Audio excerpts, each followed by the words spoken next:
least the first round, which includes coding assignments.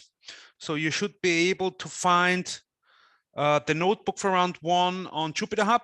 Let me briefly show you how you might access it. So you go to your favorite browser and connect to our Jupyter Hub.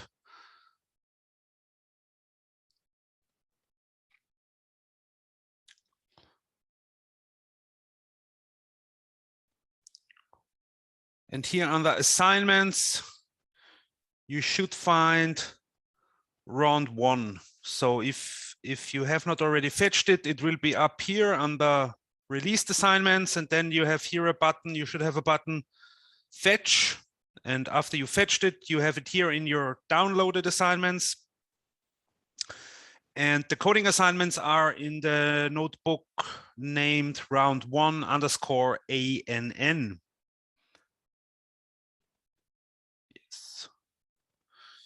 And yeah, I recommend to work through the notebook linearly, starting from the beginning, reading through the abstract, the learning goals. And then at some point you find this orange colored box, which is a student task. And here you have to do something. So here is a comment which says your code here. And this comment you should remove and then place your code there. And the code should do or should implement the functionality that is asked for here in this student task description. Yes, and also don't forget in the end of the notebook, we have some particular student tasks, which are actually quiz questions. So you should set the variable indicated here. So this variable is answer_11. So it's the first question, the first quiz question of round 1, and you should set it to the index of the right answer. So if you think that the right answer is the third one, you should remove this comment marker here. So this hashtag, and set answer_11 to 3. If you think that 3 is the right answer. I don't know if 3 here is the right answer. Okay, any questions at this point about the coding assignments in the notebooks?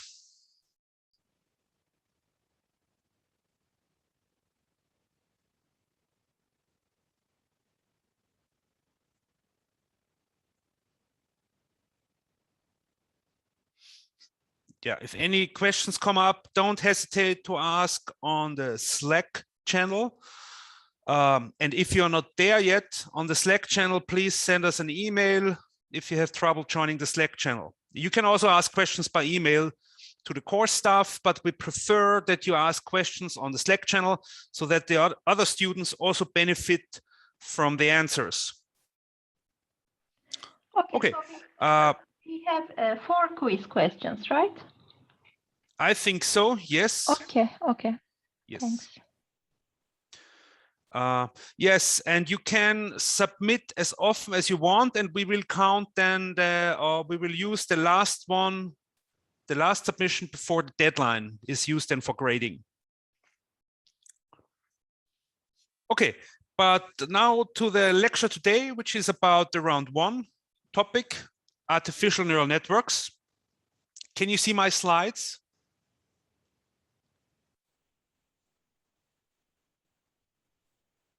Yes. Thank you. So in a nutshell, deep learning aims at finding a hypothesis with minimum average loss when it is used to predict labels from features. So in this informal motto or program of deep learning, there are 3 components. So what are the 3 components of deep learning?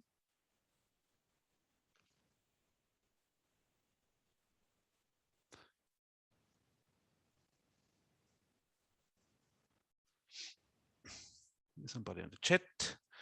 Yes, very good point. The model, data, and loss. So the first component is a model. Where do I show the model here, or where is model contained here in this principle?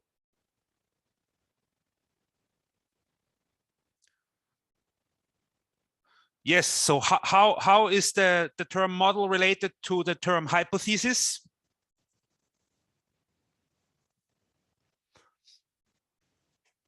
What's the difference between model and hypothesis, or do I use the term model synonymously for hypothesis?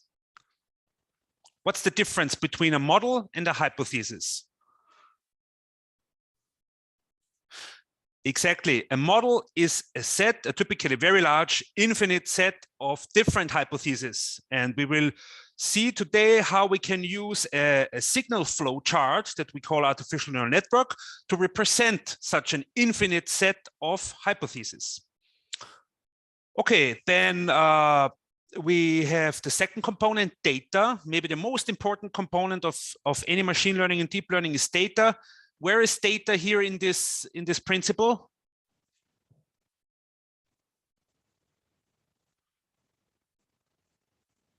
Yes, features. Data consists of individual data points, and the data point is nothing but an object, very abstract, could be anything. An object could be a variable in a Python program.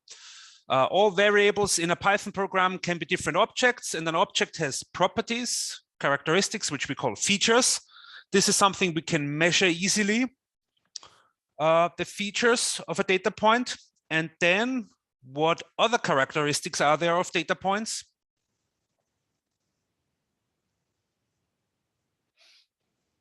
Labels, yes. Labels are properties that are not low-level quantities. That is not something that we can measure by a temperature sensor or compute by simple algebraic operations. A label is a bit more high-level, or a high-level fact, or a quantity of interest. This is what we, in the end, would like to predict, unless somebody, some domain expert, tells us the label. Okay, and the third component is loss. Yeah, and here we have the loss already in this principle, in this informal principle. So today we talk about the model component. Today we focus on a specific approach to represent hypothesis maps. And this is via a signal flow chart, which consists of individual units, small units, which are all of the same type, but which are connected differently to other units. So as the name suggests, artificial neural network. So we have neurons, these small computational units, neurons or artificial neurons, and they are interconnected. So there's a network of these neurons, and these connections, they are parameterized. So we have for each such connection, we have a parameter called a weight. It could be interpreted as the strength of connection between this node, which is an input feature here, and this input of this neuron here in the first hidden layer. So we'll talk about layer in a second. Don't worry yet. And this graphical structure here represents a whole set or a whole space of hypotheses or a model. We obtain a particular hypothesis out of in this space by choosing a particular set of weights, and then here are also bias terms. So we have two types of parameters typically in an artificial neural network. One type of parameter are weights. A weight is always assigned to an edge or a link. So a weight is something assigned to a link between different neurons in the network. And then there's another class of parameters which are called bias terms. A bias is always assigned to one unit. So weights always assigned to connections between units, and the bias always assigned to units themselves. So I use the term unit synonymously for artificial neuron. So an artificial neuron is the basic building block, or the atoms, so to say, of an artificial neural network. So what is an artificial neuron doing? Not very much complicated stuff. A neuron just takes the input. In this case, let's say the input are direct features. So the features could be x1, x2, x3. This could be the grayscale intensity levels of 3 pixels here of an image. Let's say this pixel here, and this pixel here. These 3 pixels, we determine the grayscale level and use it as input features. And then we take these features and weight them, multiply them by the weight that is associated with the link between the input node and the neuron. And we compute the sum of this weighted inputs. So here we have the weighted sum of the inputs and add a bias term. So this is called the bias term, B.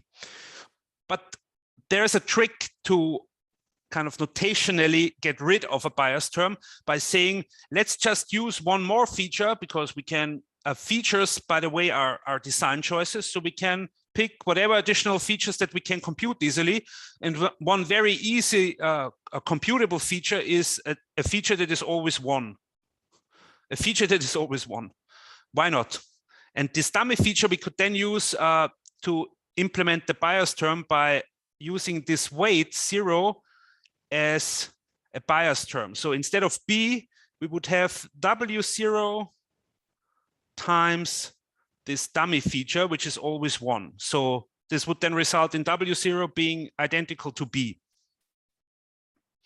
Sometimes some authors, some books prefer to have the bias terms explicitly, and some authors, including me at times, like to get rid of the bias term and say we just then use some dummy feature. But I want to point out both kind of conventions to represent the bias term. Yeah, so what is the neuron then doing? Well, it's computing the weighted sum of the inputs, adds a bias term, and then it applies a typically nonlinear function. So it takes this weighted sum, which we denote here by C, and feeds it into a function G that is sometimes called, or also called, an activation function. And the output of the neuron is then the function value of the activation. So we first compute the weighted sum of the inputs and feed this weighted sum of inputs plus a bias term into a function, activation function, and obtain some output value. So what this whole thing does is nothing but representing a map. So it represents a map or a hypothesis that reads in the features. So let's stack the features into a feature vector X underscore and outputs some quantity that we use as a prediction, or prediction for a label.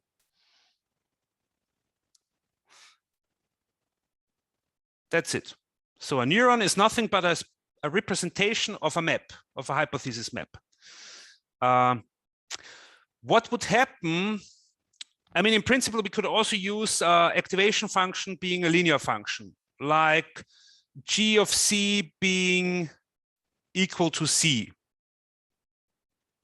Because in the end, also the activation function is a design choice. So there are different options, and in Python in particular, you can to some extent choose what activation function you would like to have. And what would happen if we use as activation function the identity map? So we just forward the weighted sum to the output. What would be the behavior of the overall neuron? We would reobtain a hypothesis map that we already considered. Which hypothesis map would we get?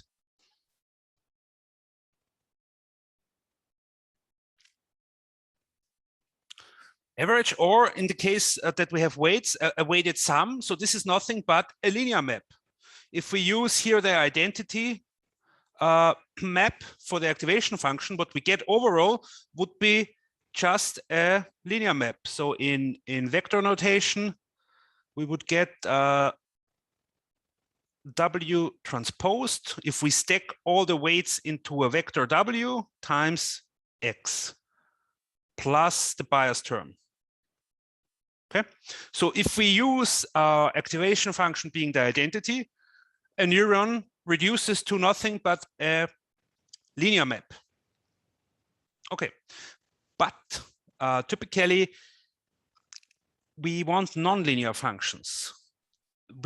If we want to predict if an image shows a shoe or not, or we want to predict the probability on a range from 0 to 1 that the input image shows a shoe or not, then it's typically a nonlinear relation. We cannot add the pixel values and then the corresponding probabilities would just add. First of all, this would be meaningless if we have two images which yield a prediction very close to 1, so very likely to have a shoe. And now we have an image that is kind of a mixture or an additive, the sum of those images. So we would get a prediction of around 2, which is not defined because we only want to predict on a scale from 0 to 1. Already from this perspective, it cannot be linear. It must be nonlinear. It must be a nonlinear function. And therefore, we typically choose highly nonlinear functions for this activation function. In principle, it's a design choice, but a few, a small set of choices have been established to be very, very useful in many applications. So, okay, so let's mention here 2 of these activation functions. One is the sigmoid function.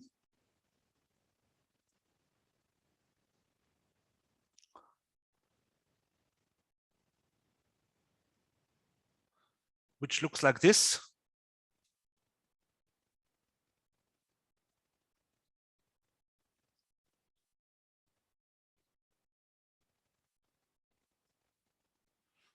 So it approaches 1 asymptotically with c growing to infinity and approaches 0 for c going to growing to or tending to minus infinity. Another important or widely used choice for the activation function is a rectified linear unit, which looks like this. Let me choose another color now, blue.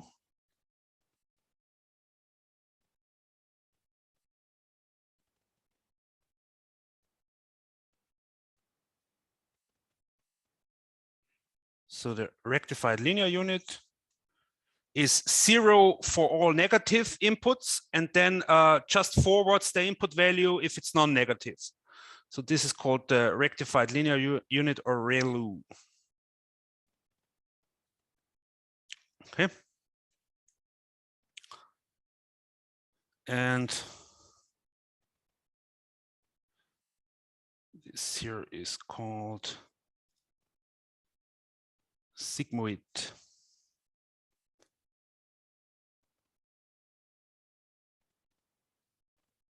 So these are maybe the 2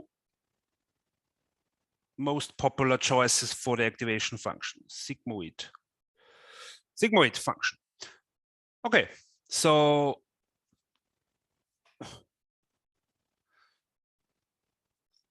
there's one question. Will this be recorded from the beginning? Yes, so I have started to record it from the beginning. It will be available to you then. Okay, so activation function is typically a nonlinear function. And in many applications, one uses one out of a small selection of different activation functions. Okay, so, but do you think it's useful to use a single neuron?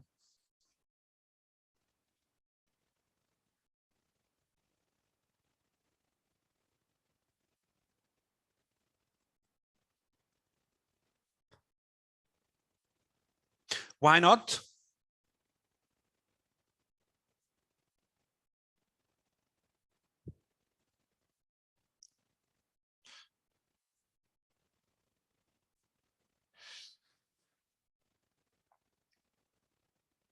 Yes, so as long as we use a single neuron,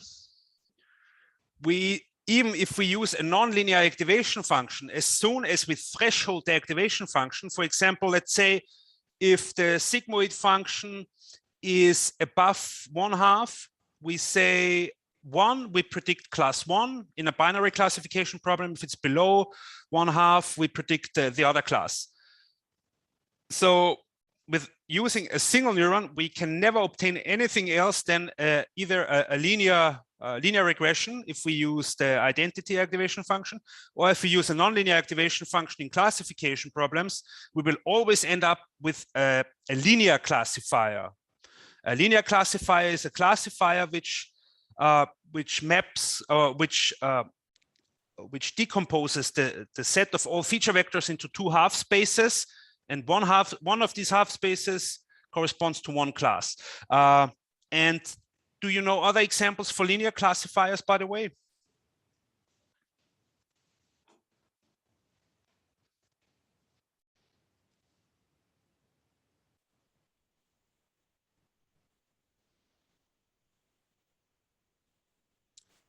Which linear classifiers do you know that are not using artificial neural networks?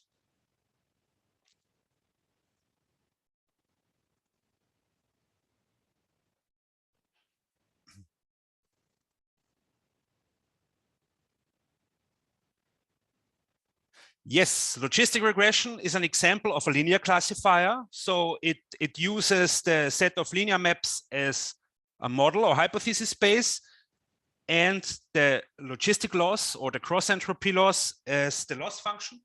Do you know another example for a linear classifier?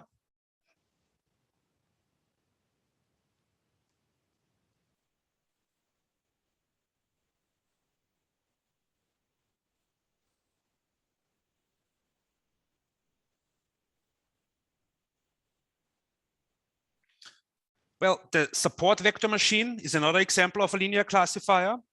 It's using the same model as logistic regression, but a different loss function. It uses the hinge loss.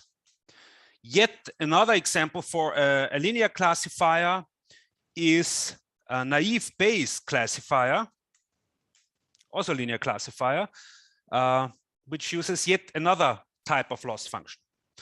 So you can read more about these different examples of linear classifiers in chapter 3 of my book.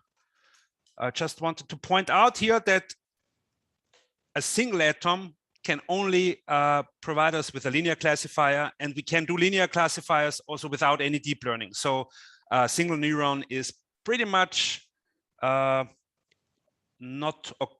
used in practice of deep learning. So we use many neurons. We use artificial neural networks with billions of neurons, billions. And it turned out that, or as far as I understand, there's still no solid, widely applicable theory that tells us how we should connect, how these connections between billions of neurons should look like.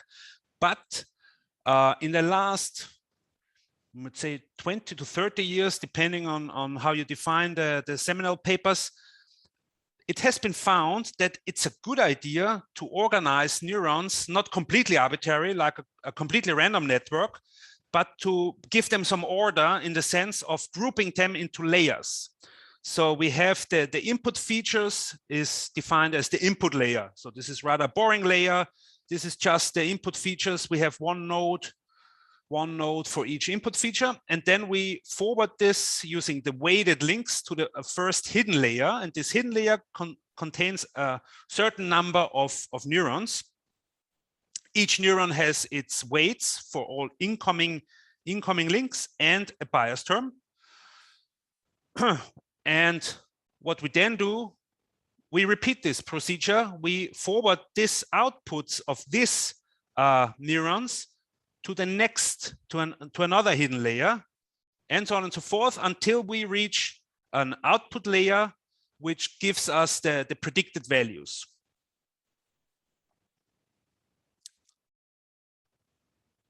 So it turns out that organizing neurons as layers in such a layered architecture has tremendous benefits in terms of statistical properties and computational properties. In particular, it's possible to train these networks in a very efficient manner using widely available hardware. Does any one of you know which type of hardware I'm referring to that were instrumental for these deep learning methods to train such large networks? GPUs, yes. It was almost as if GPUs were built to train deep neural networks. But as I understood, they were not really intentionally built for deep neural networks, but for rendering computer games. But it turns out that they are a hell of a tool for tuning the weights of a deep neural network, which consists of many, many hidden layers. I guess hundreds or thousands of layers are nowadays used in network architectures.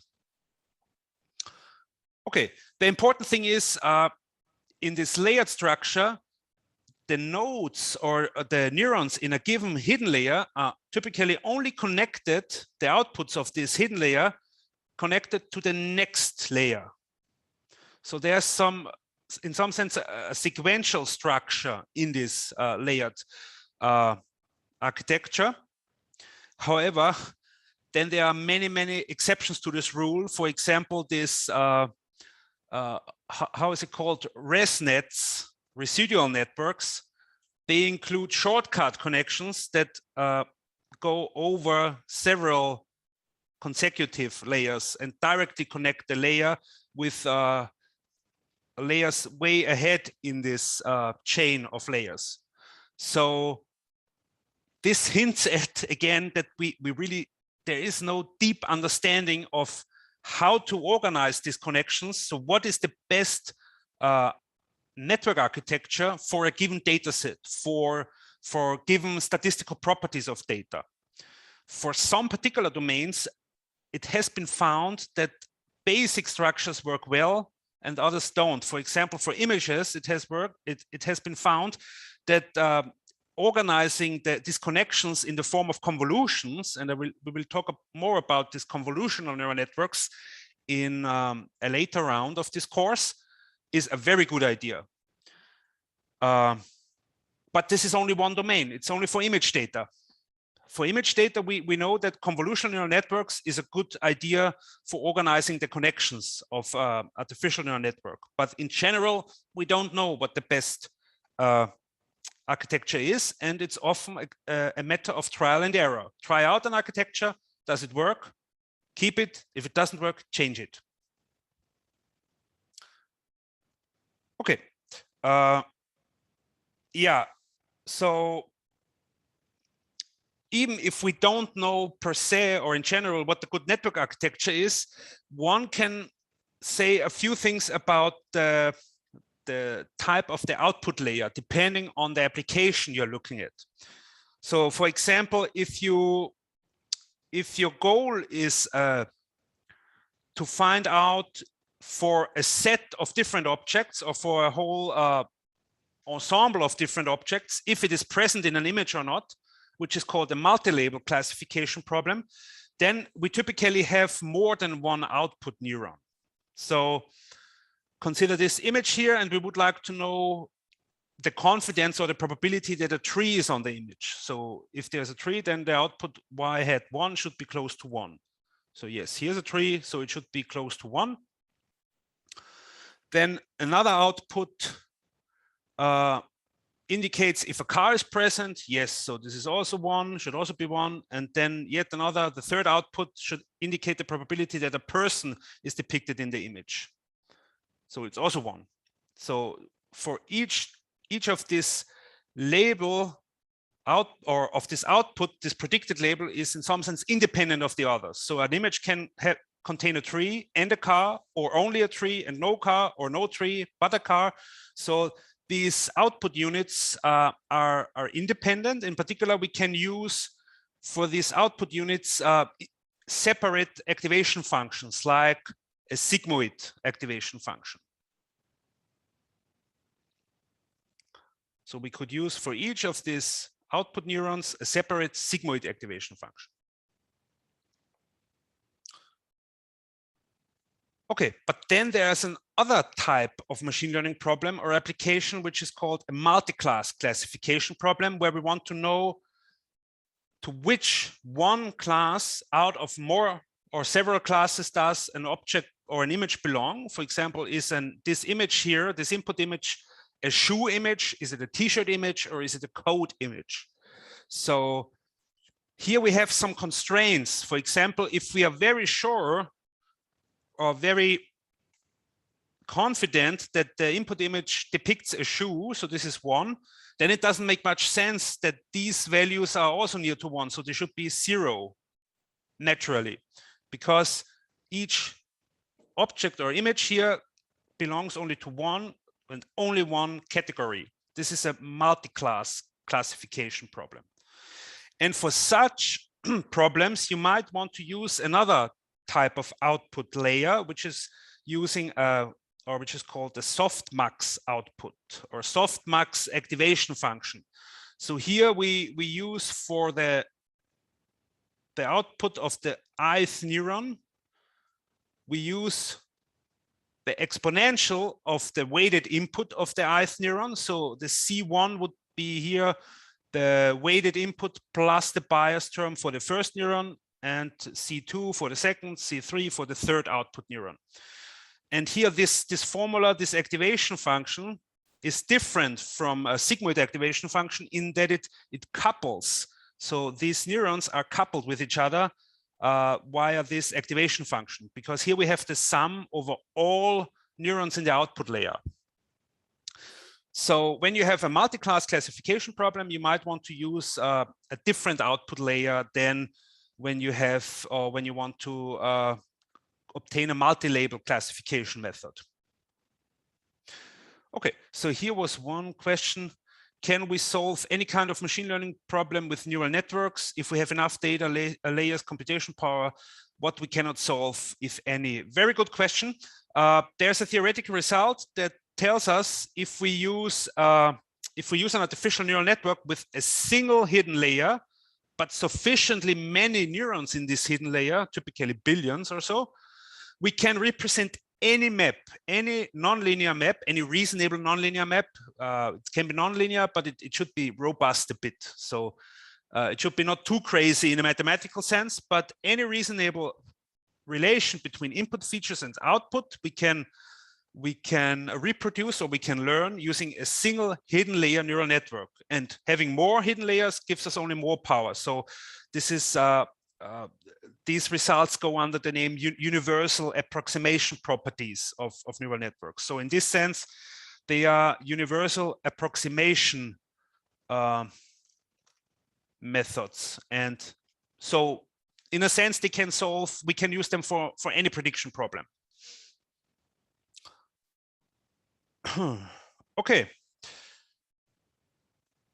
So that's what I wanted to talk about, what I wanted to tell about the output layer. So the output layer looks different when you have a multi-class classification problem, or a multi-label classification problem, or a binary classification problem. When you have a binary classification problem, for example, you only need one output neuron.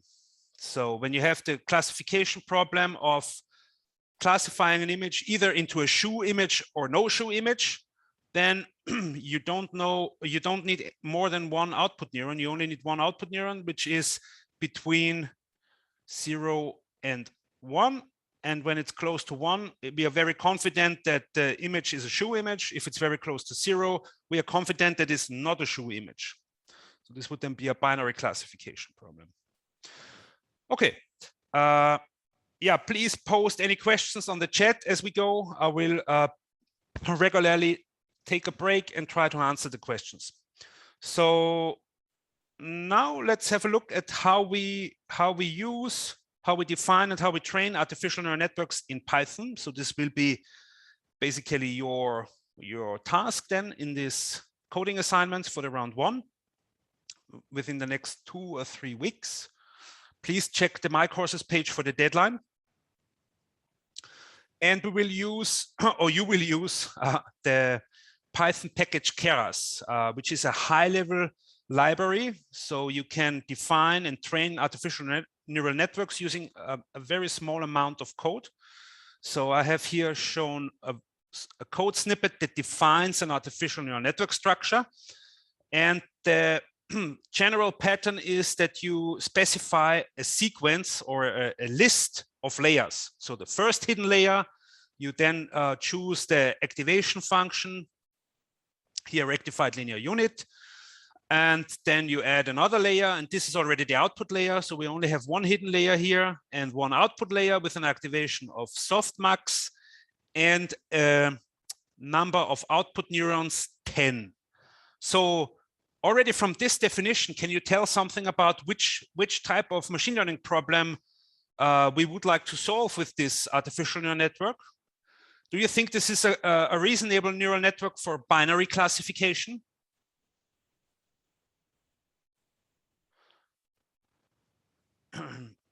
So there's one guess is that this is a good neural network for multi-label classification. Any other guesses or opinions? Multi-label means that each image can belong independently to different objects. So each object is one label, and these labels are more or less independent.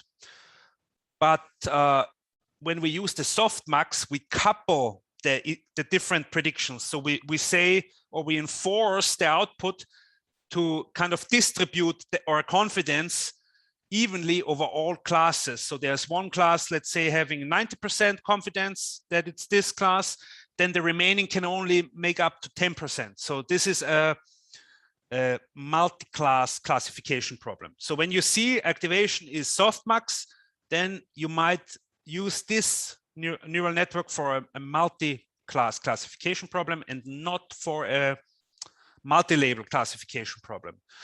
Do you know, or do you have an idea what activation function you would use for a multi-label classification problem with 10 different labels, let's say? So we would use still 10 output neurons, but what activation function, which activation function would you then use?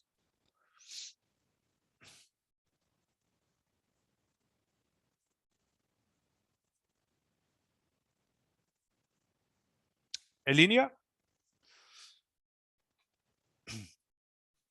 No, sigmoid, yes. Sigmoid function. Okay. And if, let's say, we would like to predict a numeric quantity, we would like to predict the maximum daytime temperature, which activation function would we then use in the output layer?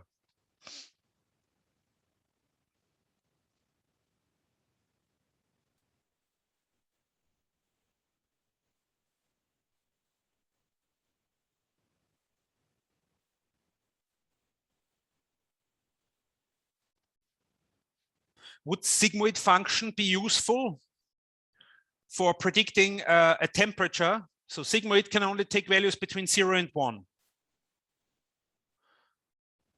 And if we want to predict temperatures on a degree scale, at least in Finland, we have a broader range, so a linear function. So it might actually make sense to use here a linear activation function. But hold on, I told you that using linear activation functions is not really useful because we end up with a linear function in the end. So should we now use here a linear activation function, or would it then, so if we use here a linear activation function in the output layer, would we get overall again only a linear map?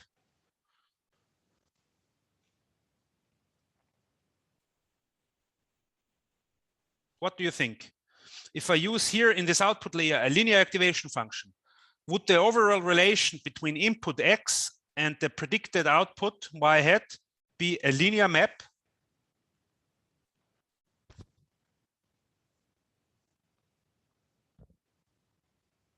Yes, very good. No, would not be, because we have one hidden layer which brings in a lot of nonlinearity via this ReLU activation function. Okay. So even if the final layer, and sometimes you might want to use in the final layer a linear activation function because you want to predict a numeric quantity, which can be any real number.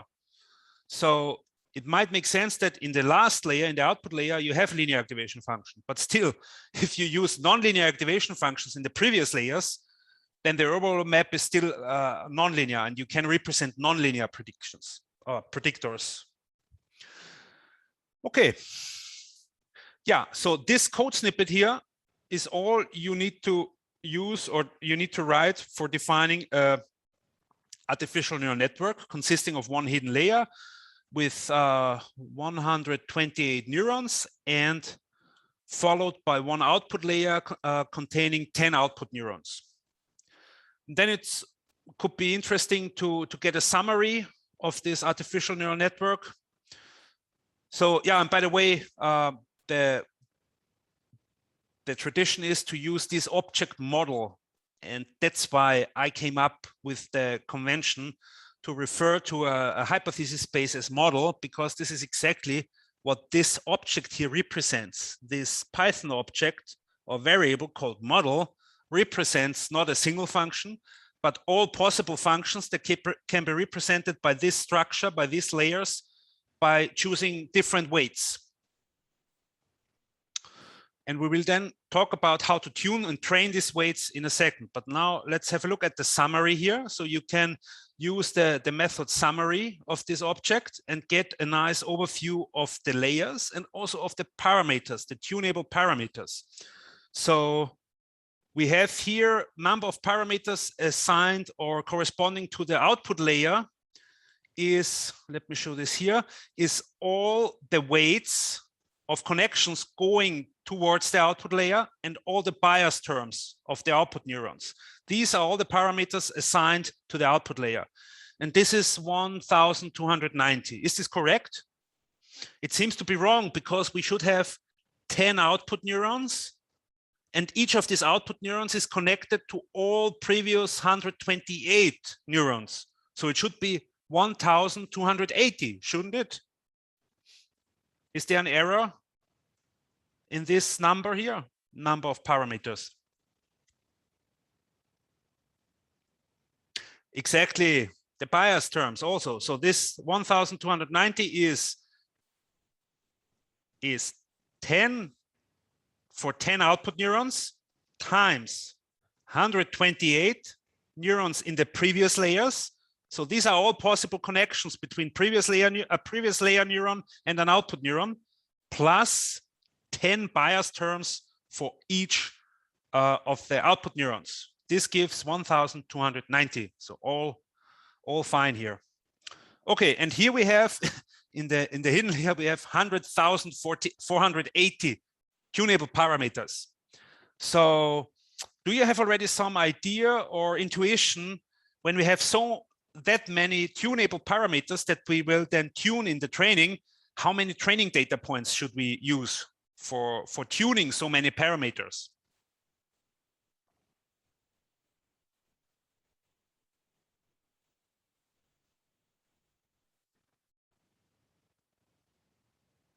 What is the basic rule of thumb in machine learning? What's the sweet spot for number of training data points and number of tunable parameters? Should be 10 times more. Ideally, when you have 10 times more training data, good training data, than number of parameters to tune, then it's an easy game. So here we would need a million training images, and it takes a while to label 1 million images. So you either use an existing database like the ImageNet database, which is what we do, or you use some other tricks which circumvents or bypasses this nasty rule of 10 times more training data. And these tricks are called regularization or transfer learning techniques, and we will discuss a few of those in round 4 of this course. Yet another approach to circumvent this or to ease this burden to have so many training points is to reduce the number of tunable parameters. For example, by restricting the connections. So by not allowing a fully connected last layer with the previous layer. Do you know one approach to reduce the number of connections in a network?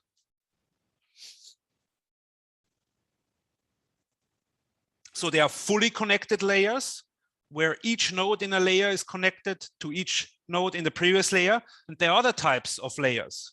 Do you know one example for such a layer where we don't allow for arbitrary connections between consecutive layers?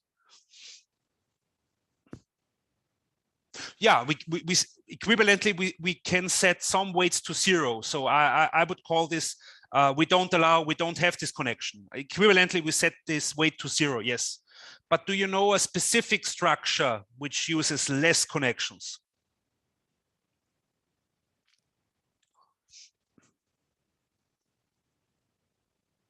Yes, dropout gets rid of connections, but typically this is only a percentage, let's say 10% dropout. But one constraint on the shape of the connections, on the pattern of the connections, that is a very strong constraint that reduces the number of free parameters that we will discuss in this course in a later round. Yes, convolutional neural networks. This is one of the key factors of their success because they allow only a particular types or shapes of connections, which are called convolutions. And it turns out that they have far less tunable parameters than a fully connected network here. Okay. Yes, so now we have defined the model, the artificial neural network. Now we need to find good parameter values. We need to find good values for the weights of the connections between neurons and for the bias terms. And to this end, we use the dot fit function. So any object in Keras that can represent a neural network comes with a dot fit function. And this dot fit function releases you or frees you from solving a high dimensional optimization problem, which is to find the best choices for the weights. You just run a dot fit function.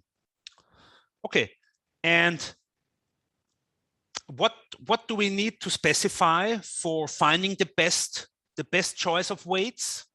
How do we measure the quality of a particular hypothesis that is obtained by an artificial neural network with a specific choice for the weights?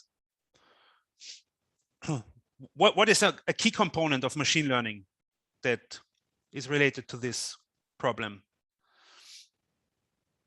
A loss function. We need a loss function. Without a loss function, there's no point in fitting a neural network or training, because without a loss, we don't know how to measure the quality of a hypothesis map. So we need to specify a loss function. And this we do with this method .compile. So before you hit the dot fit function or run the dot fit function, you must tell Keras what loss function would you like to use to evaluate the quality of a hypothesis. And here we use the loss function sparse categorical cross entropy. And this, I don't know in detail what this loss function is, but it sounds like similar to logistic loss. So you can read more about loss functions in chapter 2 of the ML book. But you typically choose between a small set of popular loss functions. And for classification problems, the cross entropy losses are, I would say, maybe the most popular loss functions. Okay, and yeah, but here, what is here? We have a loss function, and then we have something else which is called metric. So what is a metric? Well, it turns out that a loss function has, we have many requests or wishes for a good loss function. So a loss function should be a reasonable or an intuitive measure of quality of a hypothesis. And maybe the most intuitive quality measure is the 0-1 loss. So the 0-1 loss is equal to 1, so high loss, if, for example, a cat image is predicted by an artificial neural network as no cat. So here to the left, we have the predictions that, or weights that result in a hypothesis map that outputs no cat. So the output is no cat, but the input image was a cat image. So high loss. And here on the right, we say we output cat image. So correct classification, loss should be 0. So this is in my opinion, maybe the most natural choice for a loss function for classification problems. This is called the 0-1 loss. 0-1 loss. And if you compute the average 0-1 loss and subtract it from 1, then this is accuracy. This is when you read accuracy or AC abbreviated. This is 1 minus 0-1 loss. So I sometimes use synonymously 0-1 loss for accuracy, but it's 1 minus 0-1 loss. So 0-1 loss is high if there's a wrong prediction, so the accuracy is low. The 0-1 loss is small if there's a correct prediction, so the accuracy is high. So you always need to twist these definitions in your head. But for me, it's just easier to think about accuracy as a 0-1 loss. So why do you think we need to mess around and we need to torture ourselves with other loss functions? Why is this 0-1 loss not the ultimate loss function? It makes perfect sense. If we predict correctly the image, loss is 0. If we predict the image wrong, loss is 1.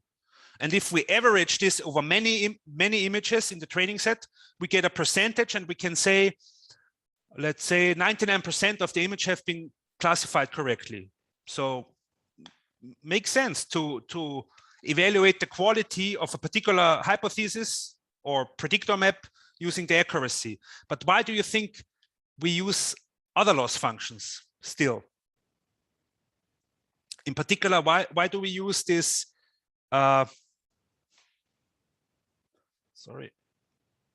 why do we use this cross entropy loss?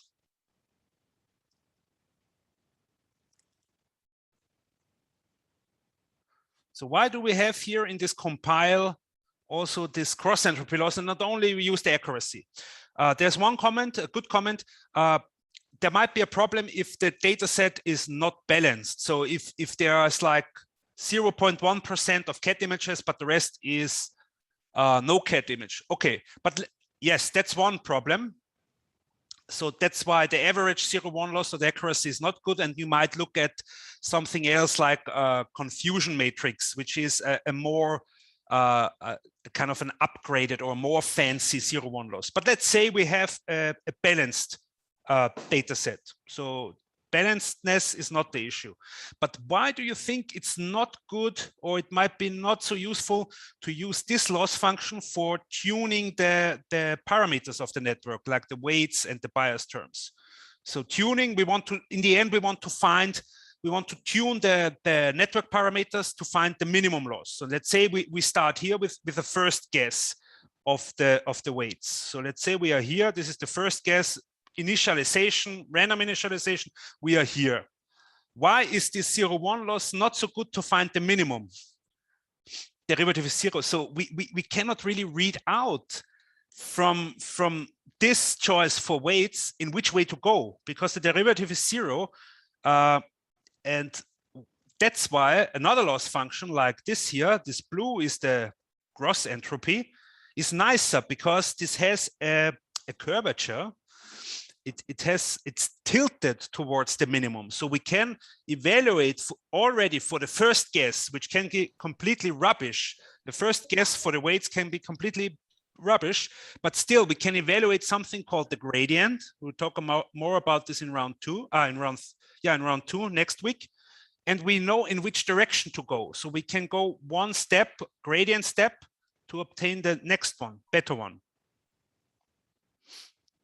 So we get a better choice for the weights. And then again, we look at the gradient and go down the gradient. Okay. That's why we want to use a smooth convex loss function. So a loss function with such a nice shape is known in mathematics as smooth and convex. But don't worry, we don't go into any more detail of convex analysis here. I just want to convince you that it's a good idea to not use the 0-1 loss for actually tuning the weights. For tuning the weights, trying out different choices for the weights of an artificial neural network, we use cross entropy loss, which is nice. We can use gradients to go down towards the minimum. However, the drawback of this cross entropy loss is that it's not very intuitive. What does it tell you if I report in a brochure of a machine learning classifier? So here's my app. I have trained it, and it has a cross entropy loss of 0.3. So what does the customer of this app or the user of this app now know about this this hypothesis? How well is it doing? Well, I would have no idea what this now means. A logistic loss value of 0.3. I would like to know what's the percentage of correctly predicted cat images. Is it 99% or 99.9999%? So when the final evaluation, the final kind of figures of merit that you want to put into the sales material for your machine learning method is the 0-1 loss. But for tuning, you don't want to use the 0-1 loss. You want to use something like a cross entropy. Okay. That's the reason why we choose here the cross entropy for the loss. And this loss function is used for fitting the model, for tuning the, the weights and the bias terms of the model. Okay. And here's maybe the most important tool for any deep learning engineer. So most of the time when you work on deep learning, you look at images like this. So this plot shows you how the loss function, or how the average loss on the training set, here the blue curve, and on the validation set, the green curve, evolves over number of iterations. So I will then tell you in the next round how we tune these weights and bias terms in an iterative fashion. So we have discrete points of time, and at each time point we try to update or improve our current choice for the weight. So yes, please try to mute your microphone. I hear something in the background.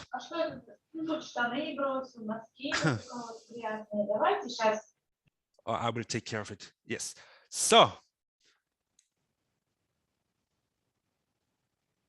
okay. So we here show, or you will look at the loss evolution as the number of iterations of this gradient method. It's a gradient method increase. And you also see the accuracy. So the orange curve is the accuracy, or the 1 minus 0-1 loss on the training set. And the red curve is the 1 minus 0-1 loss on the validation set. And here we see after a certain number of iterations, or epochs, which is a kind of a super iteration. It consists of several smaller iterations. We call this epoch. It makes sense to use these different levels of iterations, as I will explain to you in the next round. And as these iterations increase, we see an increasing gap between the loss on the training set and on the validation set. Does any one of you have an idea why this happens, or what could be the reason for this divergence? Yes, it's overfitting. So this is related to the phenomenon called overfitting. We are able to find better and better weights to better and better fit the training data, but we then just fit the noise in some sense in the training data and don't learn any useful hypothesis that performs well outside the training set. And this is exactly what we can find out when we look at the validation set. And as soon as the validation loss significantly exceeds the training loss, so the green curve is significantly above the blue curve, we know it doesn't make any sense to train further, so we could stop already at epoch 10. Okay. And this is actually also done by this .fit function, which is called early stopping. So this .fit function, when you call the .fit function, it depending on the parameter choice. So I think there are flags called early stopping, but by default already, I think it monitors the discrepancy between the validation loss and the training loss. And if this becomes too large, it stops. Because beyond this point, like 10 epochs, you cannot learn anything useful anymore, and it's wasted computation. And computation costs money, costs euros when you use cloud computing services. So stop as early as possible. Okay, so, and the learning cycle of deep learning is then as follows. So you start with a first guess. What could be a good architecture? Like one hidden layer, and the hidden layer has 128 neurons. Then you fit the function, and it typically takes a long time because you use large networks nowadays. So you go for a coffee or a tea while it trains, and then you look at the plots. And depending on the plots, you decide, you diagnose the method, you diagnose if it's overfitting, if it's underfitting, if you should run more iterations of the training algorithm, if you should larger networks. So you might find out, or you might conclude that it's a good idea to use one more hidden layer. So you add one more hidden layer and you start the cycle again. Fit the model, look at the plots, diagnose again. Change the architecture, adapt the architecture, maybe use now less hidden neurons or use a different activation function, and repeat the cycle. And the cycle you run, depending on the application you have, several times a day, several times an hour, several times a minute. Okay, and yeah, so as soon as you use the validation set for diagnosing and tuning the model, even if you only use the validation set to decide when to stop iterating. So when you use the validation error here, this green curve, to stop this learning algorithm after 10 epochs, you must not use, you cannot use the validation set anymore for the final performance evaluation, because in a certain sense or indirectly, you have also used the validation set for training your model. The number of epochs you use for training the weights of the network is just another weight, hyper weight of the network, or a hyperparameter. And if you use the validation error to tune this hyperparameter, you use it for training the hyperparameter, so you cannot use it for the final test set. So you must then hold back a test set right from the beginning. Before you do any fit function, you must put away a test set, and this hold back test set you bring in front again in the end when you have trained the model and also tuned the model using the validation set. Then you do the final evaluation on a test set, and this you can do conveniently with the function model.evaluate. Okay, and here we get the final result for this example, or for this hypothesis that we learned, is an accuracy of 86% of images correctly classified. Is this good? Are you happy with 86% correct classification?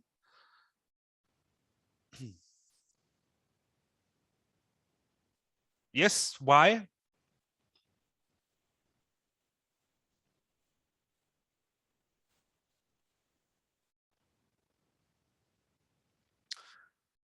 This might be a non-trivial task to answer this question. If the test set, if this test error is satisfactory. Yeah, not for autonomous driving. Not for autonomous driving. Then if I drive with a car that uses this network, I would not drive that car easily. So 86% might not be good if it's about detecting a pedestrian on a pedestrian crossing. But in general, where can we get a benchmark from? Well, if you are the first one who trained this particular network structure on this particular data set, then you have the best performance because nobody else did it. But do you have an idea where you could look up existing approaches for benchmarking?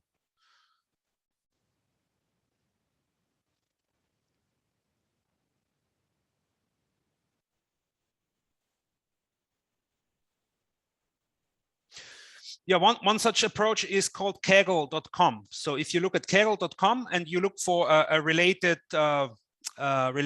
data set, like here it was fashion items classification, you might find a competition where you see the results of many other machine learning and deep learning engineers who tried out different models, and you can compare against them.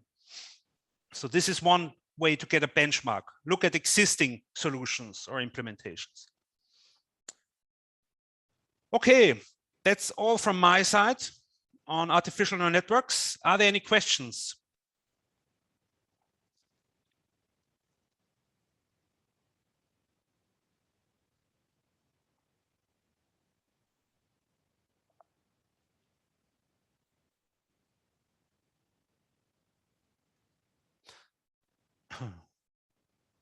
Yeah, the question here is what is verbose? Verbose, this parameter here, I think you can choose between different level of detail in this diagnosis messages. So this Keras library outputs some internal variables or states of variables that are relevant during the training, and you can choose by what detail these diagnosis messages are delivered.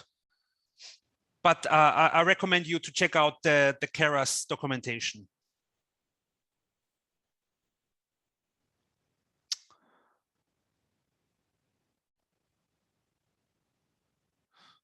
Okay.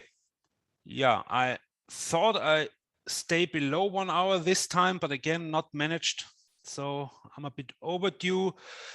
Yeah, then let's close this now. Thanks a lot for your attention, and good luck with and fun with the exercises, coding assignments for the first round. And do not hold back questions. Post it on the Slack discussion forum or contact us by email.